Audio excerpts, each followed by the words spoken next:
Hi, my name is John Kongsvik. I'm the director of TESOL Trainers, and we are your scaffold to success. Hello, everybody. I'm here to talk to you about SIOP and teaching vocabulary online. As you probably know, SIOP is Sheltered Instruction Observation Protocol. It's a K-12 teaching framework that emphasizes explicit language instruction. And its design is to make content comprehensible to all learners, something that every teacher is trying to do. And while we're not going to cover in depth at all what SIOP is and the different components, I did that in previous videos, we're here to really focus in on vocabulary, what it means to teach vocab online.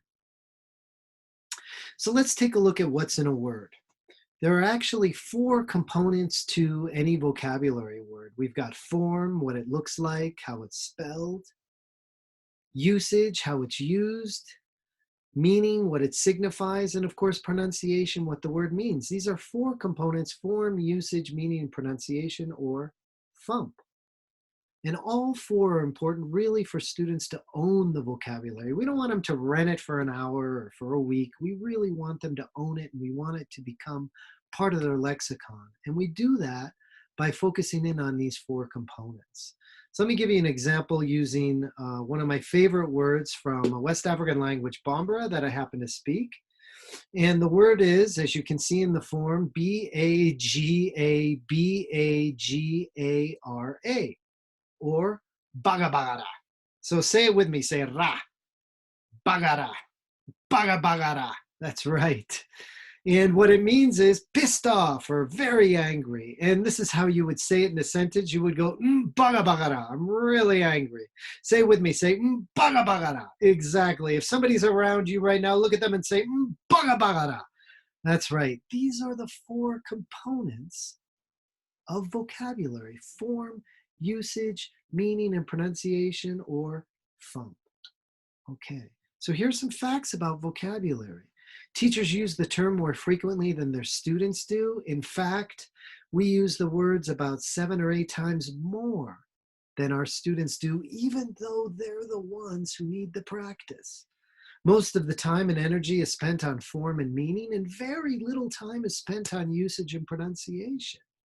But the fact of the matter is, students who are comfortable using words orally are more comfortable using the words in writing.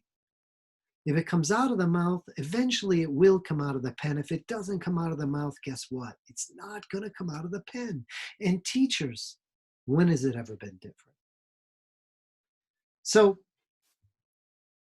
SIOP emphasizes explicit vocabulary instruction, and that may all be fine and dandy, but how do I do this when I'm teaching online? Well, here are some tips that hopefully you'll find useful.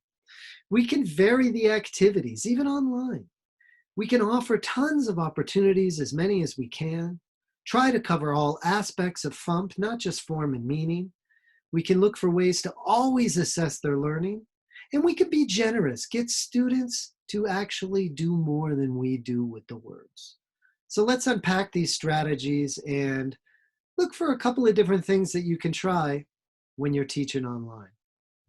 So varying the activities, here's a quick list of 6 different applications and games that teachers and students use to work with vocabulary: Kahoot, quizzes, Socrative, Quizalize, Quizlet, and GimKit or GymKit.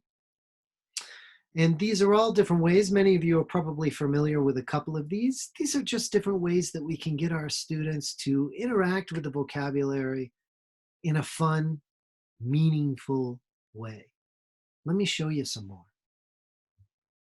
So we also have to learn how to offer a ton of opportunities. As you know, 1 opportunity is rarely enough. 2 opportunities are rarely enough. And while it may be challenging to find the time, students need a volume and variety of opportunities to really own the language. Again, we're not talking about renting it for 20 minutes, renting it until the test. We want them to own it for life. And what does that take? A volume and variety of opportunities. So What would this look like if you're teaching vocabulary and you're using a platform like Zoom? Well, there are different categories of ways you can get students to interact with anything on Zoom. You've got the video, and with that, a teacher can give examples and students can show thumbs up or thumbs down. Teacher can give a synonym to a word and students can choose the word from a list using their fingers. We're going to see examples of these in a minute. When you're using the right whiteboard, students can match words with definitions. They can complete a closed sentence or a fill in the blank. In fact, they can even write a closed sentence on the whiteboard. In chat, they can use words and sentences to one another, to the teacher. You'll see examples of this. And students can also choose a word and ask a peer a question using the word. Again, we're looking for ways to get them to interact with the vocabulary in meaningful ways. And finally, in the breakout rooms, they can make a dialogue with the words and then share it with the class. They could even choose an example and a non-example and then quiz their peers when the breakout room session is done. And while you may not be using Zoom, most video platforms have all four of these categories that you can use. So we've got to look for ways to cover all aspects of form, usage, meaning, and pronunciation, or FUMP. Teaching the spelling and the meaning of the vocabulary word is important, but helping students how to understand how to say the word and how to use it in a sentence is even more important. Here we go. You may have a vocabulary list like this. Let's see here. Whoops. Alacrity, sycophant, indolent, and modicum.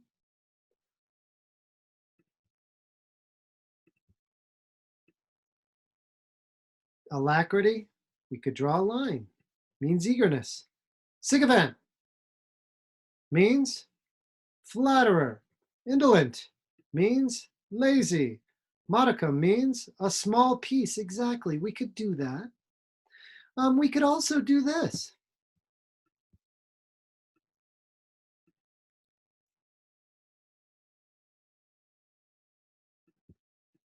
Right. We could also say the synonym, and our students could, with their fingers, non-verbally, show us what word it means. So I say lazy, and students hold up one finger, two fingers, three fingers, four fingers.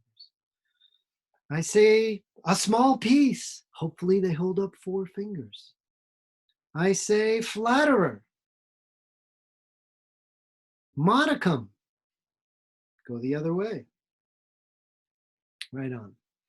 I could also do nonverbal things if the words permit. Alacrity is like this. Sycophant is like this. Indolent.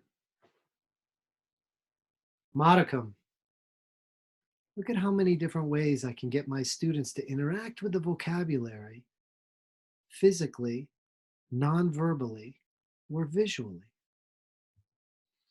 So we've always got to look for ways to assess students. And in order to figure out if students are getting it, we've got to assess them frequently and in a variety of different ways. I could assess them verbally and non-verbally, right? So alacrity, class, what does that mean? Sycophant, I could pair my students off. Okay, you two have alacrity, you two have sycophant, you two have indolent, you two have modicum. Come up with a sentence right now, and in about a minute, you're going to share it with the class. I could also do this. I could say, class, I'm going to give you a synonym for these words, and I want you to show me with your thumbs, 2 thumbs up if it's correct, 2 thumbs down if it's not, 1 up, 1 down if you're not quite sure. So alacrity means eagerness. Sycophant means lazy. Sycophant means flatterer. Indolent means lazy. Okay, we could do that non-verbally again to give students a chance to really interact with the word. We got to look for ways to be generous, get students to do more. Research shows that teachers use key vocabulary more frequently than their students do. Getting students to do more, say more, and practice more is one way to make sure they're the ones getting the practice, not us. So whether you do that in the breakout rooms, okay, get into your breakout rooms. Here are these 4 words, and I want you to come up with a closed sentence. I want you to come up with a dialogue that uses the words. In about 5 minutes, we're going to come back and you're going to share it with me. Here's the closed sentences right here. Another way to do it. I could, again, read these out loud and my students with their fingers show me which one of these vocabulary words on this list right here, sycophant, indolent, modicum, and alacrity, fit into those sentences. In the whiteboard, I could have students actually come in and type these words in here, just like this right here. We're going to annotate. Here's the text.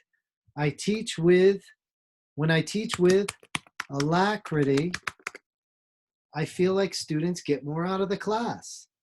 Philip, how about you and Sally do number 2? And they come down here and they say, she's a real sycophant. She'll say anything to make you feel she cares about you. I was so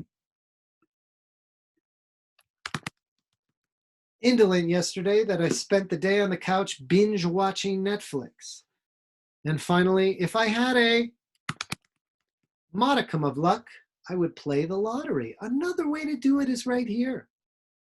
Maybe we're just going to draw, and I've got arrows. So rather than typing this stuff in fact, let me take these out.